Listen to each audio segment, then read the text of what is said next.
नमस्कार, न्यूज 18 मध्य प्रदेश छत्तीसगढ़ देख रहे हैं आप। मैं हूं आपके साथ प्रशांत कटारे और खबर छत्तीसगढ़ की। खबर रायपुर से, जहां कोरोना को लेकर एक और बड़ी खबर है। बालोद में कोरोना के 2 पॉजिटिव मरीज मिले हैं।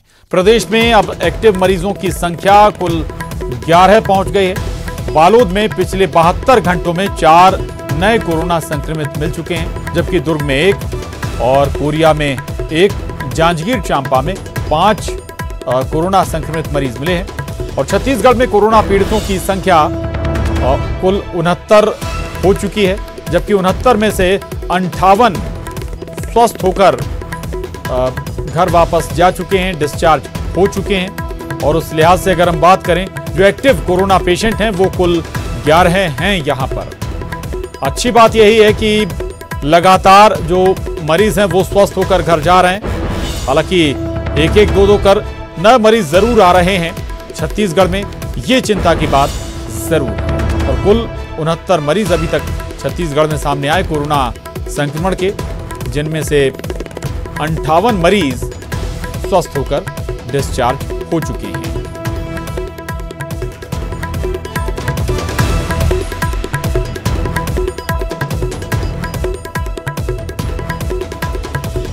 और अवधेश मिश्रा हमारे साथ इस वक्त जुड़ रहे हैं और जानकारी के साथ। अवधेश, अगर जिक्र करें तो आंकड़ा ठीक है कि 69 मरीज अभी तक आए, ज्यादातर स्वस्थ हो गए, ये सुकून देता है। लेकिन अभी भी 1-1, 2-2 मामले निकलकर सामने आ रहे हैं। ये जो प्रवासी मजदूर वापस लौट रहे हैं उनमें से हैं, या फिर पहले से ही ये संक्रमण हम मानकर चलें कि बीचों भी लोगों के बीच में से ही ये संक्रमण निकल रहा है?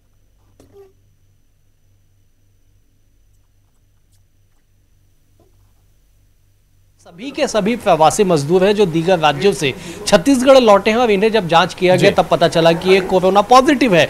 इसके बाद से अमला पूरी तरह से सतर्क है, कैसे इनके बचाव किया जाए, इनकी हिस्ट्री क्या है, इनके कितने लोगों से अब तक इनकी मुलाकात हुई है, तमाम चीज़ों को लेकर हिस्ट्री खंगाली जा रही है। उन्हें भी क्वारंटाइन करने की जो प्रोसेस है वो लगातार जारी है। छत्तीसगढ़ के लिए निश्चित तौर पर प्रसाद सुकून देने वाली खबर तो है कि अब तक 69 मामले हुए हैं, जिसमें से भी 58 पूरी तरह से स्वस्थ होकर घर जा चुके हैं। लेकिन जैसे जैसे प्रवासी मजदूरों का छत्तीसगढ़ आना जारी रहेगा, जैसे जैसे मजदूरों की संख्या बढ़ेगी छत्तीसगढ़ में, वैसे वैसे संक्रमण का भी खतरा बढ़ेगा। और इस बात का जो जिक्र है वो स्वास्थ्य मंत्री टीएस सिंहदेव पहले भी कर चुके हैं कि अभी हमें और अधिक सतर्क रहने की आवश्यकता है। अभी हमें और ज्यादा सतर्कता बरतनी है, क्योंकि जैसे जैसे मजदूर आएंगे वो किस कंडीशन में आएंगे, कहां से आएंगे, कहां से होते हुए आएंगे, इन तमाम चीजों को लेकर सतर्क रहने की आवश्यकता है। और शायद यही वजह है कि छत्तीसगढ़ में अभी हाल फिलहाल में 1 हफ्ते में जो भी संक्रमित मजदूर मिले हैं, मरीज मिले हैं, सभी के सभी प्रवासी मजदूर हैं। इसलिए प्रशासन शासन ने इस बात को भी एहतियातन देखा है कि अब जितने भी मजदूरों की वापसी हो रही है 100% सबकी स्क्रीनिंग की जाए, सबकी जांच की जाए। इस बात का जो है तैयारी जोरों से की जा रही है। जी अवधेश, और शायद यही एक तरीका भी है संक्रमण से बचाव का, छत्तीसगढ़ में संक्रमण ना बढ़ पाए। बिल्कुल, देखिए यही तरीका है कि और दूसरा कोई तरीका है नहीं, क्योंकि जो कम्युनिटी स्प्रेड था वो छत्तीसगढ़ में होता दिखाई पड़ा नहीं। कहीं कोरबा की अगर बात को छोड़ दिया जाए तो कोरबा में भी केवल क्लस्टर जो स्प्रेड था वो सामने देखने को मिला। एम्स के डॉक्टरों ने कहा कि छत्तीसगढ़ में एक भी ऐसे मामले सामने नहीं आए हैं जिसमें हम कह सकते हैं कि ये कम्युनिटी स्प्रेड हो। तो ऐसे में जो अब जो प्रवासी मजदूर है उनकी स्क्रीनिंग 100% की जानी चाहिए। न केवल स्क्रीनिंग बल्कि उनके कोरोना जो जांच है वो भी 100% अगर हो तो संक्रमण का खतरा जो है वो काफी कम हो जाएगा। और यही वजह है कि बीजेपी ने भी बीते दिनों ये मांग की थी कि जितने भी मजदूर आ रहे हैं सबका 100% स्टेशन पे ही जांच कर लिया जाए, और जो भी रैपिड टेस्ट किट से अगर पॉजिटिव आते हैं तो उन्हें क्वारंटाइन कर लिया जाए, और अगर जो नेगेटिव आने हैं तो उन्हें होम क्वारंटाइन कर लिया जाए। तो इस तरह से तमाम तैयारियां व्यवस्था की जा रही है। लेकिन सवाल यही है कि 1 लाख से अधिक जब मजदूर आएंगे तो उन सभी का जांच करना एक बड़ी चुनौती सरकार के सामने फिलहाल दिखाई पड़ रही है। हालांकि उस लेवल पर, उस स्तर पर व्यवस्थाएं भी बिल्कुल करना चुनौती से कम नहीं है किसी, चूंकि बड़ी संख्या में प्रवासी मजदूर अब अपने अपने राज्यों को लौट रहे हैं। बहुत धन्यवाद अवधेश आपका इस पूरी जानकारी के लिए। और एक और बड़ी खबर है रायपुर से। मजदूरों के लिए मुख्यमंत्री ने खजाना खोल दिया है। सभी मजदूरों को सुविधा देने के लिए खजाना खोला गया है और अब मजदूरों को भोजन, पानी और राशन दिया जाएगा। पैदल चलने वाले मजदूरों को जूते चप्पल बांटे जाएंगे। सीएम के निर्देश पर रायपुर राजनांदगांव में वितरण शुरू हो गया है। व्यवस्थाओं की खुद मुख्यमंत्री भूपेश बघेल मॉनिटरिंग करेंगे। तो ये बड़ी खबर है रायपुर से। मजदूरों के लिए सरकार ने खजाना खोल दिया है। सभी मजदूरों को सुविधा देने के लिए ये खजाना खोला गया है। अवधेश हमारे साथ इस खबर पर भी जुड़ रहे हैं। अवधेश, ये अच्छी बात है कि कम से कम सरकार की जिम्मेदारी भी बनती है। जो मजदूर हैं, लाचार हैं, जिनके पास खाने पीने की व्यवस्था नहीं है, पैरों में चप्पलें नहीं है, कम से कम उनकी व्यवस्था तो करनी ही चाहिए। बिल्कुल, देखिए देश भर में जो तस्वीरें निकल के आ रही कि सड़कों पे मजदूर दम तोड़ दे रहे हैं, चाहे हादसों की वजह से या कई जगह पे देखें कि लोग 3-3, 4-4 दिनों तक भूखे रह के पैदल चलने के लिए मजबूर है। इन तमाम विकट स्थिति को देखते हुए राज्य सरकार ने, मुख्यमंत्री ने सीधे तौर पे सभी मजदूरों के लिए खजाना खोल दिया है और निर्देश जारी करते हुए कहा गया है कि जितने भी मजदूर, चाहे वो छत्तीसगढ़ के मजदूर हो या फिर प्रवासी मजदूर हो या अन्य राज्य से आके अन्य राज्य को जाने वाले मजदूर हो, सभी को भोजन पानी पर्याप्त मात्रा में मिलनी चाहिए। जिनके पास कोई भी तरह के राशन कार्ड ना हो, उन्हें 5 किलो राशन प्रति व्यक्ति दिया जाएगा।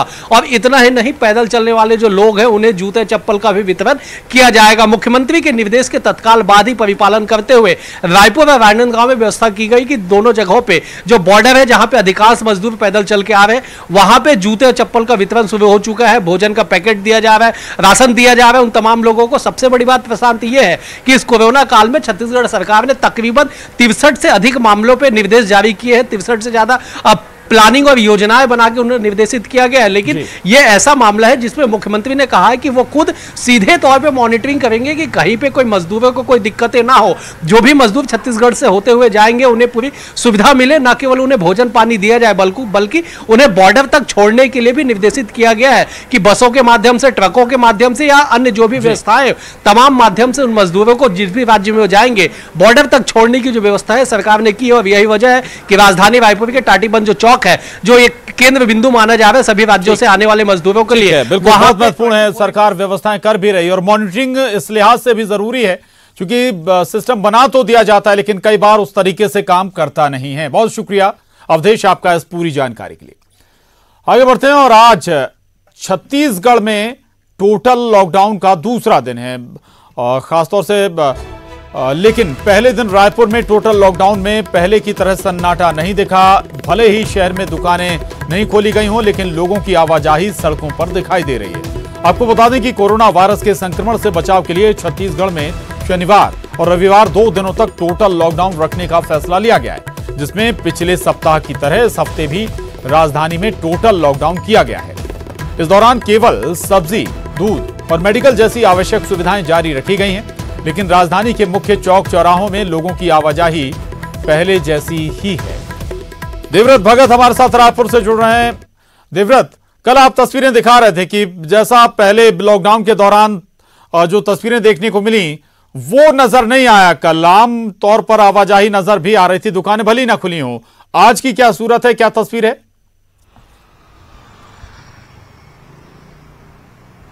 जी, सूरत बहुत ज्यादा नहीं बदली है, लेकिन जिस तरह से कल बहुत ज्यादा भीड़ देखने को मिल रही थी, हालांकि इस बार वैसा नहीं है। कुछ ही गाड़ियां जो है वो सड़कों पर चल रही है। अभी मुख्य चौराहे पर भी मैं मौजूद हूँ शंकर नगर में। आपको यहाँ की तस्वीरें दिखाऊंगा कि गाड़ियों के आने जाने का सिलसिला अभी भी जारी है, लेकिन जो दुकानें हैं वो फिलहाल बंद हैं। लेकिन लोग तमाम दुकानों के बंद होने के बावजूद घर से क्यों बाहर निकल रहे हैं, इसके कारणों का तो पता नहीं है, क्योंकि अब जिस तरह के हालात बन गए हैं, राजधानी भले ही अभी तक के 4 मई के बाद कोई केसेस ना आए हो, लेकिन छत्तीसगढ़ में ऐसा नहीं है कि केस नहीं आ रहे हैं। लगातार जब ऐसा लगता है कि कोरोना से अब मुक्त हो जाएगा प्रदेश, उसके बाद नया केस आ जाता है। आज भी बालोद से 2 केस मिले हैं। तो अब ऐसे में यही उम्मीद की जानी चाहिए कि लोग भी समझें, और जिस तरह से प्रशासन की सख्ती शुरुआत के 3 चरणों में दिख रही थी, और क्योंकि आज तीसरे चरण का आखिरी दिन भी है, तब ऐसे में हम यही उम्मीद कर सकते हैं कि लोग भी समझें कि सोशल डिस्टेंसिंग बनाकर रखें और अनावश्यक घर से बाहर ना निकलें। और जिस तरह से टोटल लॉकडाउन का फैसला इसीलिए लिया गया है ताकि लोगों को जो है कोरोना वायरस से बचाया जा सके, संक्रमण से, और निर्धारित दूरी का जो निर्धारित दूरी है वो लोग बना करके रखें। लेकिन अभी जिस तरह से सड़कों पर जो है दोपहर का भी वक्त है, क्योंकि धूप भी है, इसलिए बहुत ज्यादा लोग नहीं है, लेकिन लोगों की आवाजाही अब भी जारी है। टोटल लॉकडाउन में कर्फ्यू जैसा माहौल तो बिल्कुल दिखाई नहीं दे रहा है। जी बिल्कुल बिल्कुल, टोटल लॉकडाउन जरूर है, लेकिन सड़कों पर लोग जरूर निकल रहे हैं। और हालांकि लॉकडाउन का मकसद बड़ा साफ है, लोगों को संक्रमण से बचाया जाए, चेन तोड़ी जाए। बहुत शुक्रिया देवव्रत आपका इस पूरी जानकारी के लिए। अगली खबर का रुख कर रहे हैं। अजीत जोगी का मेडिकल बुलेटिन जारी कर दिया गया है, जिसके मुताबिक पूर्व सीएम की हालत में कोई सुधार देखने को नहीं मिल रहा। दिमाग की गतिविधियां बेहद कम है, उन्हें वेंटिलेटर के जरिए सांस दी जा रही है। नारायणा अस्पताल में भर्ती अजीत जोगी की स्थिति पर डॉक्टर लगातार नजर बनाए हुए हैं। गौरतलब है कि अजीत जोगी की तबीयत अचानक खराब होने पर उन्हें रायपुर के नारायणा अस्पताल में भर्ती कराया गया था। जोगी तब से लगातार कोमा में है। सुरेंद्र हमारे साथ जुड़ गए हैं जानकारी के साथ। सुरेंद्र, क्या स्थिति है इस वक्त पूर्व सीएम अजीत जोगी की, क्या बता रहे हैं डॉक्टर? देखिए प्रशांत, जिस तरह से 9 मई को उनको अस्पताल में भर्ती कराया गया था, उस दिन से ही उनको वो कोमा में है। और वो उनके शरीर की जो गति है, अगर कहें तो जिस तरह से उनके मस्तिष्क में जो है, दिमाग में जो हलचल होनी चाहिए, वहां से जो रिदम मिलनी चाहिए, वो नहीं मिल पा रही है डॉक्टरों को। इसीलिए कल परसों अगर हम कहें तो सिंगापुर के डॉक्टर्स के साथ में भी वहां पर वीडियो कॉन्फ्रेंसिंग के जरिए बातचीत की गई थी कि किस तरह अजीत जोगी की सेहत को सुधार किया जा सकता है। न्यूरोलॉजिस्ट वहां से जुड़े थे। और कल भी बेंगलुरु के जो प्रोफेसर हैं वो भी न्यूरोलॉजिस्ट वो भी जुड़े थे। तो ये सारे लोग एक तरीके से नजर बना के रखे हुए हैं, लेकिन किसी प्रकार की हलचल मस्तिष्क में जो है, उनके दिमाग में होती हुई नजर नहीं आ रही है। लगातार डॉक्टर्स लगे हुए हैं, सही करने की कोशिश कर रहे हैं कि आखिर वजह क्या है, किन वजहों से जो है उनके दिमाग की जो चीजें, जो हलचल होनी चाहिए, जो वहां से जो डायरेक्शंस मिलनी चाहिए दिमाग के, वो कोई हलचल होती नजर नहीं आ रही है। इसलिए डॉक्टर नजर बना के रखे हुए हैं। जो डॉक्टर बेंगलुरु के जो न्यूरोलॉजिस्ट थे, उन्होंने भी कहा है कि नजर बनाई गया, जो दवाएं दी जा रही हैं वो कंटिन्यू की जाए और 24 घंटे बाद देखा जाएगा कि आखिर वजह क्या है, किन वजहों से और सुधार किया जा सकता है। तो डॉक्टर्स की लगातार अलग अलग वजह से बिल्कुल सुरेंद्र, संकट टला नहीं है। साफ तौर पर कहा जाए तो संकट अभी भी खत्म नहीं हुआ है, चिंता अभी भी बनी हुई है, चूंकि स्थिर है हालत। धन्यवाद आपका इस पूरी जानकारी के लिए। और इस वक्त एक बड़ी खबर जम्मू कश्मीर से है, जहां 2 आतंकी मारे गए हैं। डोडा में 2 आतंकियों को सुरक्षा बलों ने मार गिराया। सुरक्षा बलों के ज्वाइंट ऑपरेशन में ये 2 आतंकी ढेर कर दिए गए हैं। ये बड़ी खबर है जम्मू कश्मीर से। और 2 आतंकियों को डोडा में सुरक्षा बलों ने ढेर कर दिया है। ज्वाइंट ऑपरेशन ये सुरक्षा बलों का, और इसमें 2 आतंकी खत्म कर दिए गए, उन्हें ढेर कर दिया गया है। और जम्मू कश्मीर से ये बड़ी खबर है इस वक्त की। हाल फिलहाल में आतंकी गतिविधियां बढ़ी थी, लेकिन उनका मुंहतोड़ जवाब सुरक्षा बल लगातार दे रहे हैं। और कई बड़े कमांडर हाल फिलहाल में मारे गए हैं अलग अलग आतंकी संगठनों के। इनमें रियाज नायकू भी एक है। और अब ये एक और बड़ी खबर जम्मू कश्मीर से, जहां 2 आतंकियों को ढेर कर दिया गया है। फोर्सेस का ये ज्वाइंट ऑपरेशन था, जिसमें ये 2 आतंकी मारे गए हैं। डोडा में ये मुठभेड़ हुई और यहां पर ऑपरेशन के दौरान दोनों आतंकियों का अंत हो गया। एक बार फिर बता दें आपको, जम्मू कश्मीर से ये बड़ी खबर, महत्वपूर्ण खबर, 2 आतंकी मारे गए हैं सुरक्षा बलों के इस ऑपरेशन में। फोर्सेस का ये ज्वाइंट ऑपरेशन, हालांकि अभी तक ये साफ नहीं हो पाया, ये 2 आतंकी ढेर किए गए हैं। और इस वक्त हमारे साथ जम्मू कश्मीर एडिटर मनोज कौलजी जुड़ रहे हैं। मनोज जी, लगातार और जिस लिहाज से अगर हम बात करें, कुछ आतंकी गतिविधियां बढ़ी थी, उसके बाद सुरक्षा बल लगातार जवाब दे रहे हैं, लगातार आतंकी ढेर भी किए जा रहे हैं। ये 2 और आतंकी मारे गए, ये साफ हुआ ये किस संगठन से जुड़े हुए हैं, किन किन मामलों में, गतिविधियों में इनकी संलिप्तता रही है? देखिए प्रशांत, अभी इस बारे में ये स्पष्ट नहीं हो पाया है ये किस संगठन के हैं, लेकिन जो सोर्सेस हमें कह रहे हैं उसके अनुसार ये हिजबुल मुजाहिदीन आउटफिट के हैं। और जो सोर्सेस से पता चला है कि पुलिस ने अभी कंफर्म नहीं किया है कि 2 मिलिटेंट मारे गए, लेकिन सोर्सेस ये कह रहे हैं कि 2 मिलिटेंट मारे गए। पुलिस ने एक ट्वीट करके ये बताया था कि 1 मिलिटेंट के मारे जाने की खबर है। लेकिन जो हमें अपने सोर्सेज बता रहे हैं उसके अनुसार ये दोनों लोकल मिलिटेंट है, एक वहीं मुंदना डोडा का ही है, जबकि दूसरे का ताल्लुक कश्मीर से बताया जा रहा है। अभी उनकी आइडेंटिफिकेशन नहीं हो पाई है, लेकिन अभी कुछ समय से वहाँ फायरिंग बंद है और ऐसा लग रहा है कि एनकाउंटर खत्म हो चुका है, लेकिन तलाशी अभियान अब भी चल रहा है।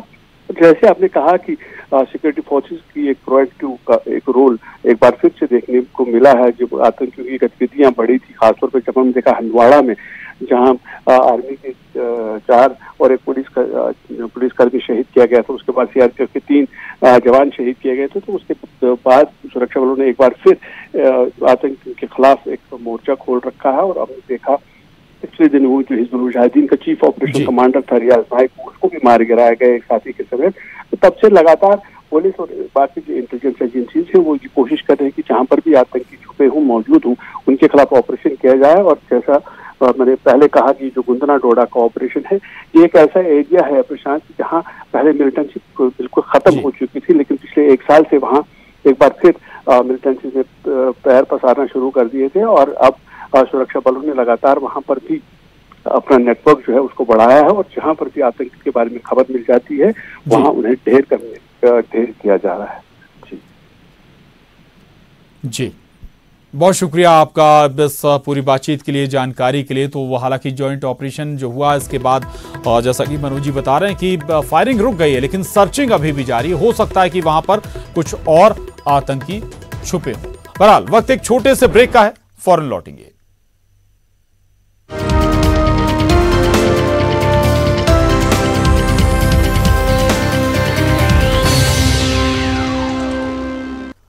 ब्रेक बाद अगली खबर का रुख करते हैं। दूसरे राज्यों में काम करने गए मजदूर अब अपने साधनों से ही अपने घर तक आ रहे हैं। बालोद जिले के कई मजदूर अन्य राज्यों में लॉकडाउन में फंसे हैं, जो अब पैदल या ट्रक में बैठकर घरों तक पहुंच रहे हैं।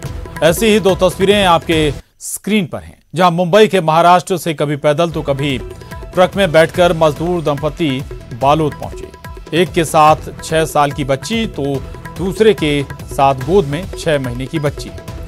ये जो बालोद के गुरूर ब्लॉक के रमथरा और उसरवारा के रहने वाले हैं। और इस पूरी तस्वीर में आखिर कितना मजबूर है कि सड़कों में ही पैदल अपने आशियाने की ओर चल पड़ा है मजदूर। 2 तस्वीरें आपके टीवी स्क्रीन पर हैं। ये मजदूर नहीं, अब मजबूर हैं और जरूरत इनके साथ खड़े होने है, इनकी मदद की है। मुंबई से आ रहा हूँ, 20-25 किलोमीटर पैदल चला, फिर लॉरी मिला, लॉरी से आया, धीरे धीरे करके इधर जलगांव तक मिला लॉरी। उसके बाद उधर भी 2 घंटा बैठा था।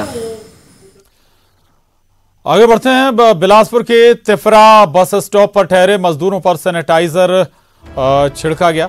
शहर के हाईटेक बस स्टैंड में सैनिटाइजिंग के लिए इस्तेमाल किए जाने वाले लिक्विड को मजदूरों पर डालने का मामला सामने आया। दरअसल निगम के अधिकारी कर्मचारियों ने लापरवाही पूर्वक सैनिटाइजर की बौछार महिला, पुरुष और छोटे छोटे बच्चों पर कर दी। घटना का पूरा वीडियो वायरल होने पर जिला प्रशासन ने सफाई देते हुए कहा है कि कर्मचारियों द्वारा गलती से सैनिटाइजर का छिड़काव हो गया है।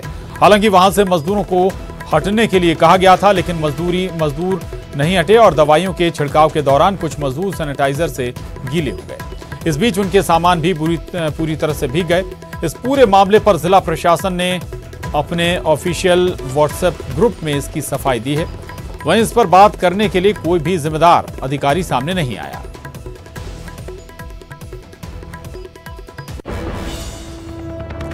उधर सुकमा जिले में अचानक आई आंधी के साथ तेज बारिश ने भारी तबाही मचाई। तेज आंधी और बारिश ने दोरनापाल में कोहराम मचा दिया। तेज हवा ने कई घरों की छत उड़ा दी, तो बारिश ने घर में रखे सामान को भी खराब कर दिया। वहीं कुछ लोगों को चोटें भी आई हैं, जिन्हें इलाज के लिए अस्पताल भेजा गया। इसके अलावा करीमगुडम आश्रम जैसे क्वारंटाइन सेंटर बनाया गया था, जहां करीब 40 मजदूरों को रखा गया था, उस पर पेड़ गिर गया। हालांकि गनीमत यह रही कि समय रहते सभी लोगों को वहां से हटा लिया गया था।